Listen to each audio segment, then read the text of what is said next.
and welcome to SureenaSpeaks. In this video, I'm going to try and help advise you on what to do if you're maybe not getting on with your pre-reg tutor or boss at work.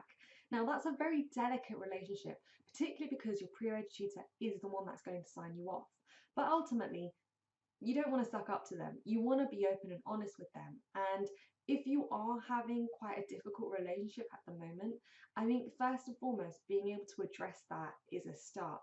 Now, I'm not saying go in there all guns blazing, but one of your duties as a pharmacist is your duty of candor, of being open and honest.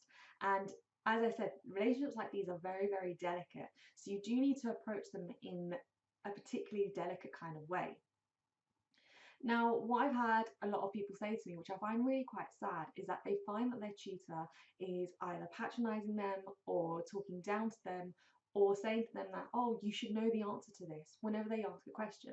And I can't shout out from the rooftops enough, but no question is a silly question. It's best to always ask a question and then find out the answer to it than risking it and making a fatal error. It's just not worth that kind of risk.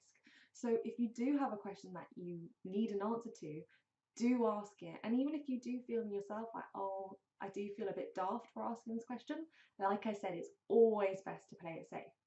Now, on the flip side of that, because I think it is fair to put a balanced argument, when you are at school, and even an element of it when you're at university, you are very much spoon-fed. You're given the answer to every question, which in a way doesn't really give you the chance to actually be that bit more proactive and actually find out the answer for yourself. So yes, whilst it's always best to ask if you are in doubt, but I think ask when you've tried actually to find the answer out yourself. So do try and showcase that you are being proactive, that you have looked in different resources to find the answer, and as a last resort, if you don't know the answer, then do ask. But don't ever feel in a situation where you feel like you can't ever ask a question. I'll give you an example. Say you get a prescription for amlodipine and actually you don't know what the side effects of amlodipine are. Instead of asking your tutor what are the side effects, look it up in the BNF, look it up in the SPC, look it up in the PIL. Try and find the answer out yourself.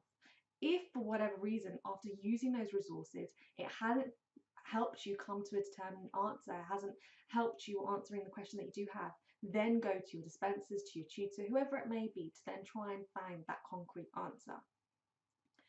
Now, what I find with a lot of experienced pharmacists is actually, as great as they are, and they do have experience on their side, when it comes to updated knowledge, they haven't always refreshed themselves, and actually ends up being the newly qualified that know so much more purely because their knowledge is that bit more up to date than those that have been in the field for years and years and years. So if you do find something in doubt, if you do have a query about something that actually you've learnt in a study day or you've learnt from doing your own revision and actually your pharmacist isn't implementing those changes that now need to be made, do voice that as well. Because when you are a pharmacist, you will need to have that confidence to be able to voice your opinions. So you need to start that process now. And it's always about the way you say things as opposed to what you're saying.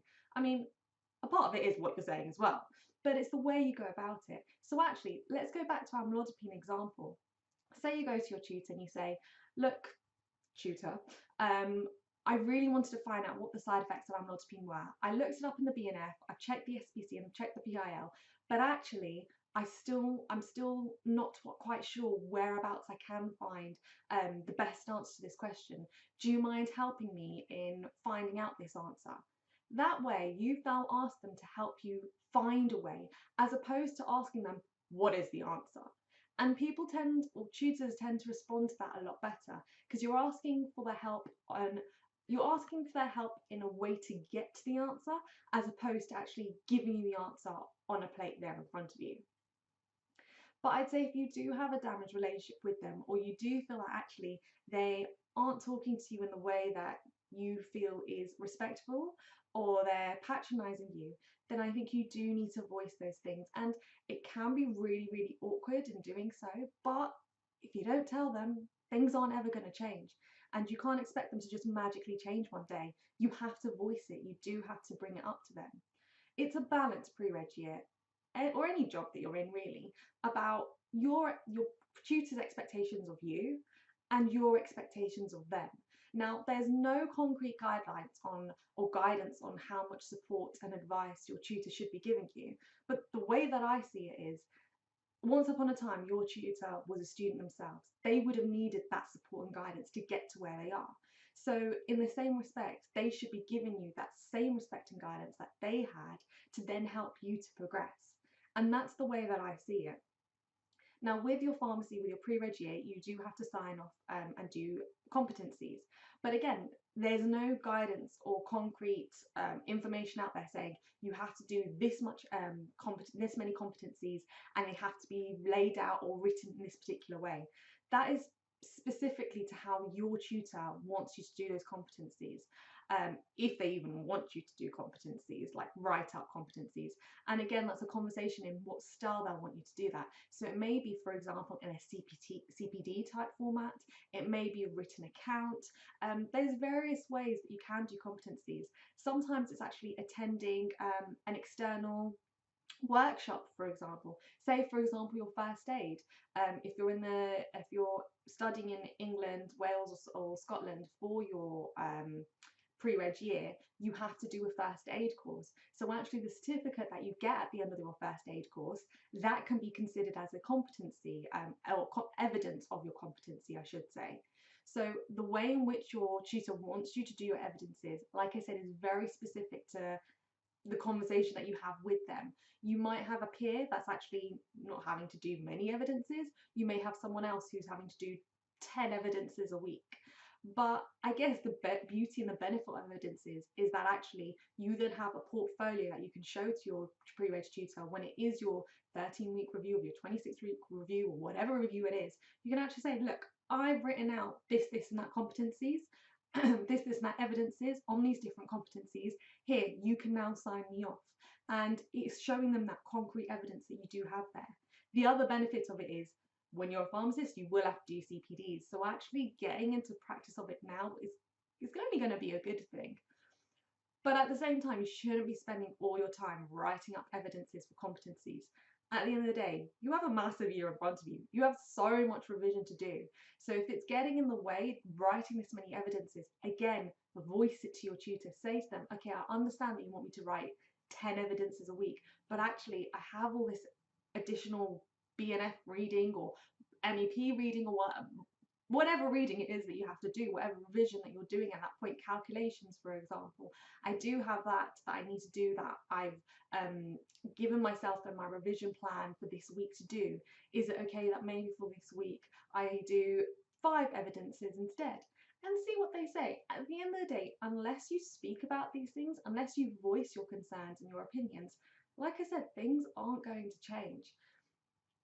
And I think it's so important that you do have a good relationship with your tutor, that you can work side by side with them.